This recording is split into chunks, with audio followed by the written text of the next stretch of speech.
Noakhali medical কলেজে বদলিকৃত চিকিৎসক মোহাম্মদ সৈয়দ কামরুল হোসেনের যোগদান ঠেকাতে বিক্ষোভ মিছিল ও স্মারকলিপি দিয়েছে অধ্যয়নরত শিক্ষার্থীরা।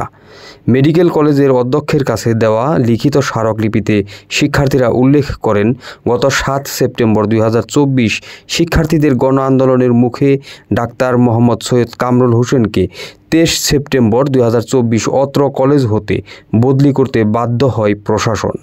অথচ 1 বছর যেতে না যেতেই তাকে পুনরায় অত্র কলেজে পদায়ন করা হয়েছে।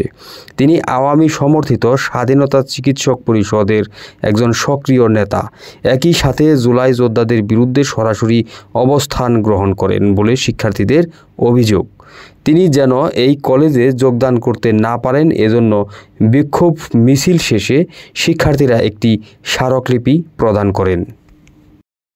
ডাক্তার সৈয়দ কামরুল হোসেনকে হবিগঞ্জে বদলি করা হয়। এরপর 1 বছর যেতে না যেতেই উনি আবার এই ক্যাম্পাসে ঢোকার অপচেষ্টা করছেন এবং স্বাস্থ্য অধিদপ্তর থেকে জোরপূর্বক একটি ওনার বদলি করিয়ে নিয়েছেন। তো আমরা চাই, আমরা সাধারণ শিক্ষার্থীরা চাই অবিলম্বে ওনার এই বদলি বাতিল করা হোক। আমরা কোনো স্বৈরাচারের দোষরকে এই ক্যাম্পাসে কখনোই অ্যালাউ করব না। এখানে আমরা এমসিতে থাকা পর্যন্ত আমরা এই স্বৈরাচারের এই সাচিবের খোঁজটা এই না থাকে আমরা কোনোভাবে এখানে করা হচ্ছে। কারণ এর আগে আমরা দেখছিলাম সাচিবের আরেকজন গ্রন্থনা বিষয়ক সম্পাদক আমাদের অসীম কুমার দাস, ওনাকে ফরেন্সিক মেডিসিনের মধ্যে আবার দেওয়া করা হয়েছিল, বদলি করা হয়েছে, সংযুক্তি দেওয়া হয়েছিল আর কি। এটাকে আমরা 1 সপ্তাহ না যেতে দেখি আবার কামরুল স্যার এখানে পদায়ন করা হয়েছে। আমাদের প্রিন্সিপাল স্যারের কাছে দিয়েছিলাম, প্রিন্সিপাল স্যার আমাদেরকে ইতিবাচক